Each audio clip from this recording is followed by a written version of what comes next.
So you have a pokey wire, or maybe you just want to learn more about braces. Well, in today's episode, we're going to talk about the 5 most common causes of pokey wires and some things you can do at home to take care of them. So let's go.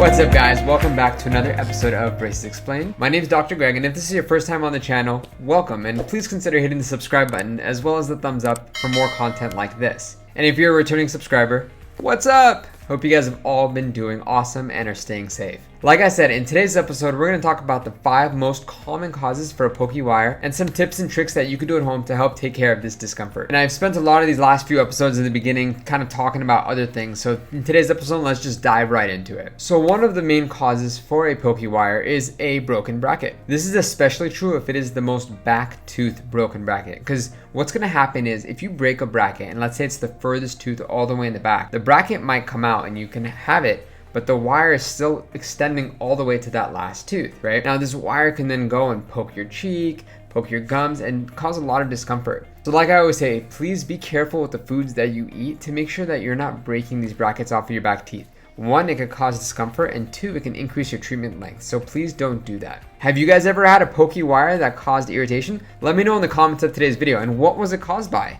By the end of this video, you will know most of the causes of what causes pokey wires. So let me know which one happened to you. Usually in the cases of a broken bracket, the wire is actually pretty long because it extended all the way back to that tooth. So putting wax on that wire won't really help too much. Now that most orthodontist offices are open after COVID, I would recommend to give your orthodontist a call to let him or her know that your bracket broke off and the wire is poking you in the cheek. Then they can kind of squeeze you in and go ahead and repair that bracket or clip the wire. But let's say there's absolutely no way you can go see your orthodontist. Well, I'm not going to advise you to do this, but what you could do is clip the wire in the back. And I've shown you how to do this in a previous video. But what you can do is use a new pair of nail clippers and actually clip the wire all the way in the back. But you have to be really careful when you do this, because what can happen is if you kind of hit it with the wrong angle, you can break the bracket of the tooth in front of it. And now your wire is going to be even longer. So like I said, I don't recommend this as a treatment option, but if you can't go in and see your orthodontist, I guess this is the next best thing. And now you might not be able to clip it perfectly flush against that tooth in front of it. So what we're going to talk about a little bit later on in the episode is how to use wax and how to properly apply wax so that it doesn't poke your cheek. Because like I said, you might not be able to get right up against that bracket with the instruments that your orthodontist has, so it might still stick out a little bit. And I'm going to interrupt right now and just kind of say, if you're enjoying this video, be sure to hit the subscribe button so you can stay up to date with more content like this. Go ahead and demolish that like button so I know that you guys enjoyed today's video. So let's move on to the second cause of a pokey wire. And this one is something we've talked about a little bit earlier on, and this happens more so early on in treatment. But what can happen is your wire can shift to one side or the other. And the way you can know that this happens is if the wire is poking you on one side and it doesn't extend all the way back to the last tooth on the other side. I know a lot of you guys have noticed this, but on your braces wires, there's usually lines on them. Depending on the company, there's either 3 on top, 2 on the bottom, or 3 on top, 1 on the bottom. But if you look, those are supposed to be lined up with your midline of your teeth. Now, if you notice that the lines are shifted to the left, and you have a pokey wire on the left side, well, probably what happened is that upper wire kind of shifted to the left-hand side. And in a case of something like this, I'd recommend getting, the back of a pencil, use the eraser, and you can kind of push the wire to go back, right? But if you're not able to, push it back in, I'm going to talk about how to use wax a little bit later on in this episode. So please hang on for that. And the third and fourth causes of pokey wires is something that is just completely natural to your treatment path. So let's say you have a lot of crowding and you're on those early wires. Well, these early wires are going to be going around and engaging all these teeth, and it uses up a lot of wire to engage all your crowded teeth, right? Now, if you can imagine, as these teeth start lining up and coming out from being crowded, what's going to happen is the extra wire is actually going to stick out towards the back. This is completely normal, but if it's causing discomfort and it's a little bit too much for wax to help, then go ahead and give your orthodontist a call, and he or she can go ahead and clip that wire so that your teeth can continue to unravel, but it's not poking you in the back. On the flip side, let's say you had a spacing case and your orthodontist is closing space. That too can cause a wire. So crowding and spacing can lead to pokey wires in the back. The reason that spacing can cause a pokey wire is that as you're closing space, you can imagine that the amount of wire necessary to reach all of your teeth is less and less because the teeth are coming closer together. So the extra wire will actually stick out through the back of the back bracket. And that can, irritate your cheek or poke your cheek, And in these cases, your orthodontist again can go ahead and clip that pokey wire all the way in the back. But until you're able to go in and see your orthodontist, I'd recommend you use wax in those areas. And like I said, we're going to review how to do that properly in just a second here. And the fifth most common cause of a pokey wire isn't even actually the main wire. It's actually caused by steel ties. And if you guys remember, steel ties are basically used in replacement for those color ties on certain teeth.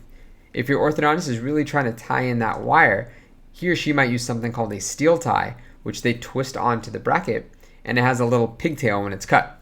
Now this little pigtail can sometimes come unraveled or kind of stick out towards your lip, and it can catch your lip and kind of irritate the lip and cause a little bit of a sore. So if you have one of these lig ties that are sticking out, you can use that eraser trick that I told you about earlier in the video, where you can use the back of a pencil eraser and kind of push that pokey wire back in between the teeth. If you're not comfortable doing that, again, wax can be used to help take care of this little area. So I keep referring to wax like throughout this entire episode. So let me tell you guys what I think is the best way to apply wax to your brackets. And I know a lot of people sometimes say, oh man, the wax doesn't stick, the wax doesn't stick. And that's because your tooth is probably too wet for the wax to stick. So whenever you're applying wax to your brackets, what you want to do is get a little piece of wax and roll it into a ball. Now the real key about applying wax is that you have to make sure that that tooth is dry, the bracket is dry. So I'd recommend getting a napkin or a paper towel and dabbing the area of the bracket that you're trying to apply the wax to. Once that tooth is dry, then you can take that little ball of wax and really squeeze it onto the bracket. And you want to make sure that it wraps around the bracket so that it kind of engages and locks it in. I'm going to put a link to some wax products in the description of today's video. The typical wax that your orthodontist gives you works just fine, and I'm also going to link that in the description.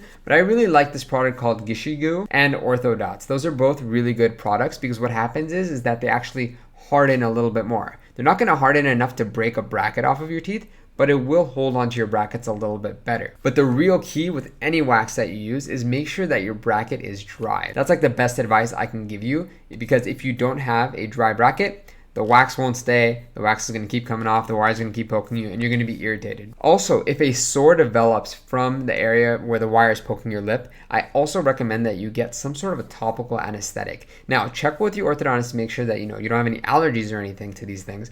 But if you use some sort of topical anesthetic, like a 20% benzocaine, which are those Oragels, Amasols, I'm going to link them in the description of today's video if you want to get a tube of that stuff. But it works really, really well at numbing up that area just for a little bit until the irritation kind of heals. Again, with these numbing gels, you want to make sure that the area is dry where you apply it, because if it's wet with saliva, then the anesthetic will just wash away and it won't really go in there and numb the cheek. So remember, with wax and with anesthetics, make sure that your cheeks and your teeth are dry so that these products can do what they're supposed to do. And that's all I pretty much have when it comes to pokey wires and causes and treatments.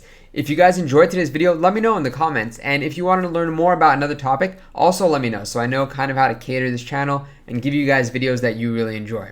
If you enjoyed it, please be sure to hit the subscribe button and don't forget to give it a thumbs up. That's all I have for you guys today, and I will catch you guys next time on another episode of Braces Explained. But for now, Dr. Greg, out.